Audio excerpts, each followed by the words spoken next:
expect? I'm expecting a change in the way that they're drafting for OHEB because even in their key to victories, you got to look at OHEB to really carry the game. And for him to have an easier time, he needs to make sure he wins the lane. Sometimes that does mean you're going to delay your hero a little bit, potentially getting banned out in the later stage of the game. But at least you have the information to know what's going on. And in fact, looking at the draft right now, we talked about it in the pre-show where Blacklist International, they do the best as a second pick. So far right now, in the first pick, they don't have the necessary information of what Echo wants to do. So, you know, it's one of those things that we don't talk about so much, but as a team, not having their preferred, I would say, side to pick and ban may actually hurt them as well. And that's exactly what's very interesting here, right? Because Echo, they do better in the first pick position. Now they're actually popping off on the red side of the map, second pick. Meanwhile, for Blacklist, like you mentioned, they do enjoy being the second pick a bit more. We saw from the statistics earlier on, 72% win rate. But here, you can see the adjustment also made by Echo. In game number 1, they banned out the Estes in the second phase of draft. Now, they're prioritizing it here, but they're leaving out a hero. Open. Blacklist did this. They banned it. Fredrin. And now, this just shows the priorities that Blacklist have. Being here in blue side, having that one pick is so powerful because you get to build the lineup around it. And the answer by Echo is a Farsa and a Glue. The Glue, more of a hero that we don't ever see. And given that the Fredrin was the focus for Blacklist, now Echo have, again, solid choices for drawing that box. My question is, because they picking up the glue, are they like trying to bait Blacklist International to picking up the Faramis? Because the Faramis is one of the counters for glue, but it looks like they're not going to buy it. They're just going to take the Valentina. Nope. And this shuts down a lot of playmaking ultimates, just like the Grok with his wild charge. But before we go even further, this is a quote by Tic Tac.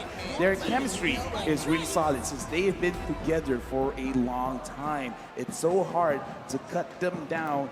This is the hardest part in fighting Blacklist International. And I completely agree, Coach Tick. They have been together even before they won the World Championship. Yep. And now a year has passed and they're still here. They're still making a claim for that trophy that we're all looking at the center of the stage. Going into the second phase, Echo bans out XP lane choices because, again, Sanford's happy with the glue. They go ahead and ban out the Lapu Lapu. I just gotta say, there's an odd absence of joy. Yeah, the joy here not really going to be prioritized by any of the teams in the first phase. Heck, we might even, actually see it ignored completely in the draft for game number 2. Joy is a bit of a gimmick hero. That's what I call her, right? Because it's all about just distracting the enemy team.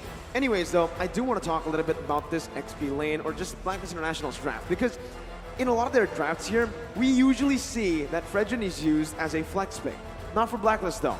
Every single time the Fredrin is picked up by Blacklist, well, not every single time, but 90% of the time, it's jungle, right? Yeah. They always want a playmaker on Edward. That's the reason you're still seeing that Lapu ban here, the respect being given out, and also the Claude ban. They want to get rid of a hero that can blink out of the Detonus Welcome, can blink out of the real pure engage from the glue, and even from the poke that's coming in from the Farsa.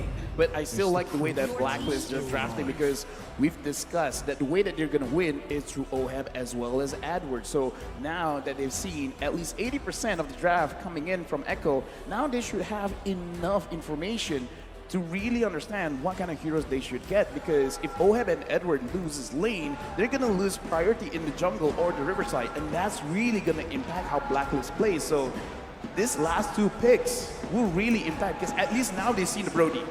What do you want to use against the Brody? They still need to put Matrix? Yes, but they also still need to put a hero on Agent Zero, and that might be the key. Benedetta's still open here, but it looks like Echo has an answer. Oh, nope, there you go. We mentioned the Joy.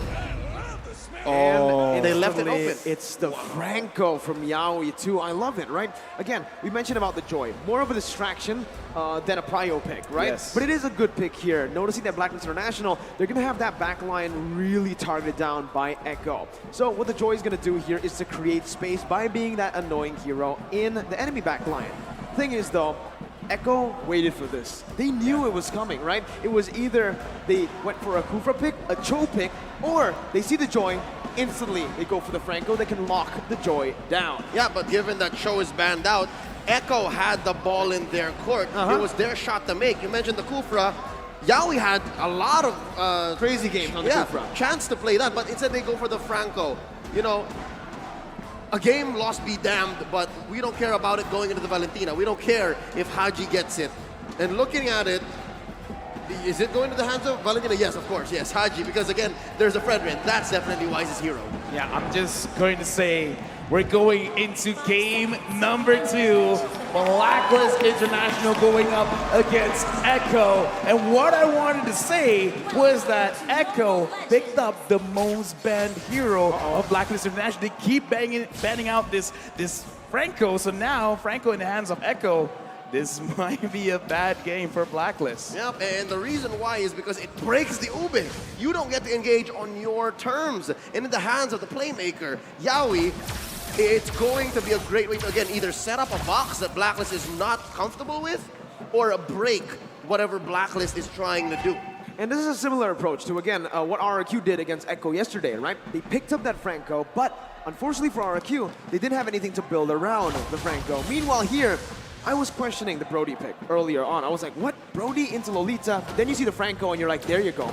That's what it was for. You hook the opponent away, and what's the Lolita gonna do, right? Sure, she can actually jump in, flicker maybe to get that shielding down, but it's a bit too risky. And if Venus is on the receiving end of the hook, it's gonna be a lot to deal with here. And Venus right now is gonna be caught. Yawi gonna throw the iron hook. Good dodge by Venus. Yeah, looking at this game, Blacklist International, I would say after the group stages, this Franco is a nightmare for them because it is the reason why they've lost. So now we got to see their evolved form. Have they been able to find a way to fight against this Franco? Right now, looking at the lanes, not a lot is going on. Wais goes down to fight against Sanford, but I don't think they can secure a kill here.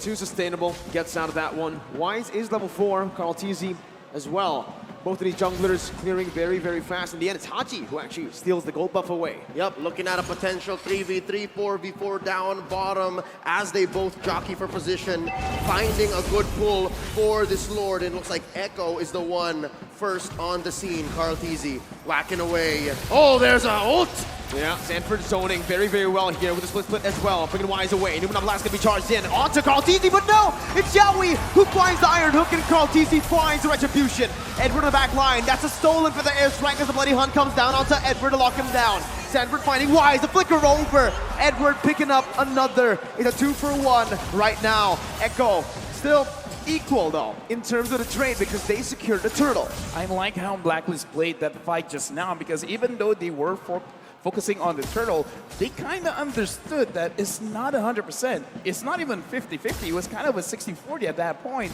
So they tried to find the alternate win condition around the turtle, which is try to get a little bit more kills. So they were willing to expand a lot of their resources there. Looking at the items right now, really not a lot of power spikes just yet. The Beatrix here, piloted by Oheb, understands that there is a chance he's going to get attacked, and right now, Carl TZ is getting attacked. He is the frontliner though, so he's happy taking that damage in. Haji is going to be the one losing a whole lot of HP from Sanji. Venus does too, and now that mid control is for Echo. And you're seeing here the difference between Haji and Sanji, a Valentina and a Farsa. It seems like now, when the ult is ready on Sanji, he's just willing to pull it out and then force Haji to respond. It's all about timing. It's all about engagement. And Yawi, did he do it? No, the Filipino sniper still confirms the gold crab. That was an insane calculation, man. An insane micro play by Oheb, right? He knows exactly how it was going to go down. Even with the snipes there. I got to say, in my head, he was holding his breath and like, 1, 2, pump, just get it. And I just want to touch a little bit about the emblems because in terms of scaling, I kind of feel like Blacklist, they have an advantage because Oheb is using a marksman emblem compared to Benecutie using the assassin emblem. He's going to have a lot of damage, but still, in terms of scaling, Blacklist, they have it in the bag, and now looks like Echo, they're just going to push Blacklist away. Don't push too hard. Oh, not an engagement that Echo wants to go for because, again, they spent a few ults there. Mind you, Yawi still has the Bloody Hunt, still has a hook waiting on him. Benecutie as well, torn apart memory, goes for a pull. Numenov Blast charged up by the Queen. That as well by Carl TZ. And Carl TZ is going to be able to spin him out. That's the Bloody Hunt locking Edward down. Edward taking low, but still able to survive for now. Torn apart memory popped in as Benny flickers forward to pick up the kill. turtle over to Blacklist right now. As Sanford jumps in with Swiss Split, bringing Venus back for the damage to come through once again. Sanji picking up. Yaoi almost finding the Iron Hook. That's demobilized. Haji pours the flicker out, and Echo will be able to take the better trade. 2-0. Turtle goes over to Blacklist though, as well. It's actually Echo who took it. Wow, clear win now for the Orcas. Yeah, clear win because they have a lot of bursts in the early stages of the game because Wais being in the front line, he can CC them for a bit, and Oheb, that was lucky that he did not get hooked, and so far Oheb will be fine. Looking at the items, clear power spikes right now. Looking at Edward, he's not going to be tanking a lot, but he can deal a lot of damage because of the Genius Wand, so as long as he can prolong the fight, he can really help himself out, as well as Haji. Speaking of which, Haji is using a scale kind of itemization, so he's not going to be too strong right now, but I would say in 8 minutes, he's really gonna power through Echo. Yeah, and honestly, I do really want to talk about how Blacklist International are negating the bully potential from the Brody, right? Because earlier we saw the lane frozen by Benny QT in that lane. Wise instantly stopped by into the gold lane, even risking his life just to help Oheb clear it out. And this is what's going to get Blacklist to that item power spike for Oheb in the gold lane. The Beatrix has been farming very well, considering that he is in the losing matchup up against that Brody. Yep, and we're just waiting for that to flourish. We're just waiting for that to get the payoff. Bottom lane, though, you see the XP laner just leaving constantly. Very good wave clear from both the Joy and the Blue. Oh, the pull on Wise! The Iron Hook, and that's going to be Bloody Hunt. Chain in, but that's as welcome as Edward jumps in with a lot of damage coming down. Sanji with the wings by wings, getting out. Numenon blast, and for the airstrike stolen away by Haji with the IMU. Bennett's Rage, able to find the kill onto Sanford. Carl TZ going to be gunned down. That's the Iron Hook to provide the peel necessary for Carl TZ. It's a 1-for-1. The XP lane traded it for the jungler. Wait, look at Benny Cutie, Benny Cutie. Oh, watch out, Benny from the back line. Oheb hasn't spotted him yet. We're going for the turtle. There's the pull. Yaoi as well. Look at this. Prime positioning from the Echo squad. Oh, he's revealed. There's the hook. Yaoi missed it. Gonna be stunned up. Venus actually onto the turtle. Carl TZ with a quarter of his HP bar. Oh, that's the feather airstrike prematurely popped in. Sanji's gonna be zoned away now, but Benny, again, this is the man that we're gonna be looking at. Wise, gonna be hooked down. That's the moment for Benny to jump in. That's the damage coming through the turnaround memory as well. To take the turtle and to take Oheb. Carl TZ with the Tempest welcome. Not gonna be able to find it just yet. Sanford onto Venus, bringing him back. Numenon blast to be popped in, but it's not gonna be able to get charged all the way. Edward, stunned up, suppressed. Bloody Hunt popped in. Yaoi gonna fall to the hands of Edward as Sanford still wants to keep on going. Sanji rotating back into the mid lane. Why is gonna be brought back? It's a pause here in the 7th minute of the game. Messy engagement, and the payoff was just about to come up. Benny Cutie able to hide in that bush, put a few marks on several members of Blacks International, plus on the turtle, which allows Echo to pummel on through forward, but you can't discount the fact that Blacklist played that very well as well. Yeah, Blacklist played it very well, but again, Benny Cutie just understanding the situation, not understanding like just his hero, just Blacklist hero, but he's like, okay. Because I kind of feel like a lot of people looking at that situation, Oheb was kind of isolated by his team. It was prime position to just stun him up, get some stacks in, and then just kill him off just like that. But he's like, no, I'm going to wait, SA. I'm going to make sure everyone is close enough. He gets into turret range. He can get stacks onto a lot of people and get maximum value from his ult. And that's what he did. He got maximum value from his ult.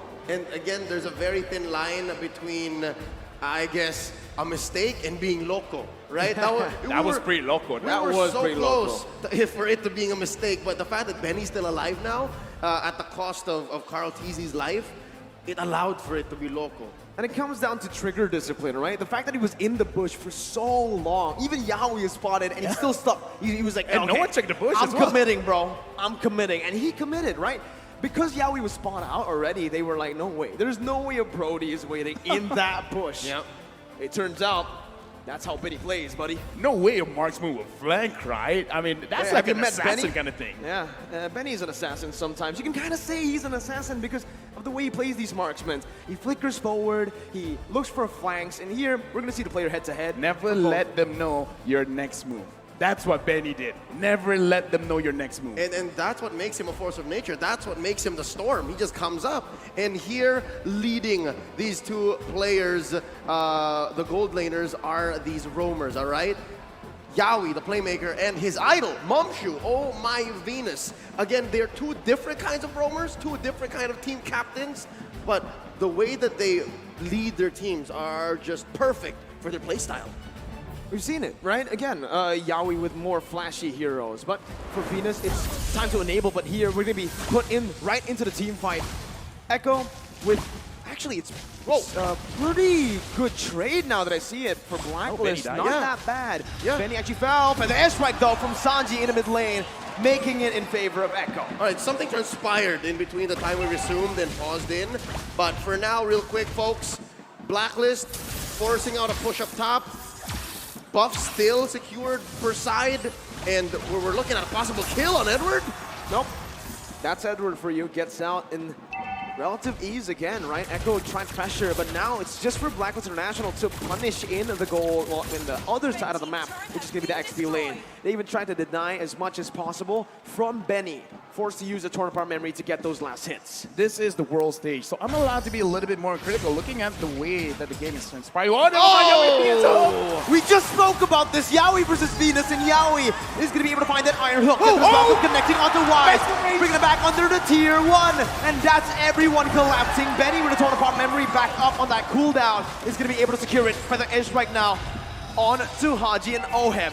Haji going to be stunned up, has the Feather Airstrike, but both teams disengage. King and the Queen in a flash goes out. I mean, Edward able to make the most of a bad situation, but LaFell, what does this mean? First of all, I just want to say I'm so glad I was interrupted because I was about to say Blacklist was actually looking pretty good because Oheb is going to scale up and Yawi's not hitting the hooks, but never mind. Yawi got a very crucial hook, and the thing is, this is the time where Benny Cutie, I would say, is almost at his max because he already has his Blade of Despair as well as the Fury Hammer. Enough penetration, enough raw damage. This is the time you force the fight. This is not about waiting. If you see an opportunity, just go for it. And it looks like Blacklist has already found their window. Haji pulling out Sanford, Carl TZ losing the pull battle against Wais. Blacklist have a small favorable position over the Lord. It's closer to the south, closer to Wais. They spot on my Venus. Yawi throws out a hook. And the Lord dance continues. It's a very slow Lord dance. It's a macro-centric play here. Mid-control. Steve fought for, and that's concealed though. Yeah, we're gonna be able to find Haji with Bloody Hunt as well. That's the damage coming through, and a turn apart memory finds its mark. Developed Rage to follow it through. Yeah, we're gonna be taken down. Sanford jumps in with split. Venus puts them on blast, stunning him up right now. Scarlet Easy gonna be taunted up. But the airstrike to the back line. Oh, he's gonna be caught. Wise now with the Appraiser's Wrath. Still able to sustain for a bit as Sanford still on that split. Jumps back away. Venus taken low. That's gonna be Benny dealing out of damage. Now with the turn apart memory. Benny QT with a flicker forward again. Styling on Blacklist International. That team fight could not have been better for Echo. 4 down, no clap back from Blacklist, and Echo now making a beeline straight for this Elemental Lord. Okay, now Edward coming in, not going to be able to steal. But yeah, in this game, objectives are important. And Sanford, he's going to get chased. Will he actually get down? Yawi stops the progression of Edward. And as I'm saying, objectives are very important, but it doesn't have to be the turrets. It doesn't have to be the Lord kills are objectives as well. And again, Echo, their draft, they have a lot of big potential. So they're really using their draft to the finest. I like the way that they approached it. Don't fight the Lord. Kill them first. And they did. They found bodies, pushed them all the way behind tier 2 down bottom. And it's putting on my Venus, who just hit the ranked first one, average assist 10.4 per game here in M4, into a weird position. When do I use Numenor Blast? When do I protect my teammates? When do I find a proactive spot, a window for us to clap back? And it's looking harder and harder by the minute. Echo pushes mid tier 1, and now they're threatening tier 2 as well. Watch Sanji, he's concealed. Yeah, and he pops in the Feather Airstrike, zoning Oheb away as Edward jumps in closer. Sanji with Wings by Wings, getting out. Feather Airstrike being popped, Sanji flickers out. Call TZ. Finding the death that is welcome onto Wise, gonna be stunned up again. No, now blast all from Venus out of nowhere. Sanford still in the front lines. Benny QT dealing damage right now. Edward's gonna be able to jump into the back line, but the Bloody Hunt catches Edward. And a torn apart memory silences him, takes him down. Sanji with wings by wings. Oheb gonna be taken low. Forced to flicker out by Yaoi. And Sanford flickered forward. Now, Echo still on the march. With another airstrike taking Venus down. Haji is all alone, terrifying Yaoi. Still able to survive with Iron Hook. Connects again. And Echo have wiped out Blacklist International. They're looking for the end. No minions on the board. They're forced to back away. 5 for 1 plus 2 major objectives pushed in by the Orcas. This is both discipline and ruthlessness. LaFell, where'd they pull this from? First of all, I gotta say, there's a reason why Franco is the most banned hero for Blacklist International. I kind of feel like going to the next game, it has to be put into contention. Now, Blacklist, how this really happens is because Echo always finds a way to actually dish out damage onto Oheb, because every single fight, look at where Oheb is positioning. It's not that his positioning bad, it's just that he has to constantly run away. He has to run away from Benny Cutie. He has to run away from Sanji, from Sanford, from Yaoi. There's so many ways he can get caught, and it's so hard to micromanage all of it, especially when Echo, the way that they attack, sometimes Oheb doesn't see it coming. It sounds like Blacklist has been overloaded by Burst and also a good amount of CC. And those two things are lethal against a lineup like Blacklist, against the Ube strat. And they just can't pull it off here as Benny Cutie forces a push up top. And that's a clean tier 2 tower take, gonna help open up this Luminous Lord for Echo. Now 8K ahead at 13 minutes. That's insane. And on top of that, Benny's on a hero like the Brody, who snowballs like an absolute monster. And you can see here, this is the play by Blacklist International. They still want to contest. Lord taken to half HP. Carl TZ still on it. This is the Lord dance. As the mid lane pressure will be popped in from Echo. 8,000 gold lead. The better airstrike will be popped in. The zone. Other members away. Carl TZ with that is welcome finding it. Haji stealing. For the airstrike again. The better straight. Into the middle blast. Wais steals it away. Yaoi got the Bloody Hunt, but it's all for naught. Set for all alone. Yaoi's gonna be gunned down. But Benny UT again with the back door. Damn you, Benny! Damn you! On the world stage, he takes game 2 away from Blacklist International. I just gotta say, man.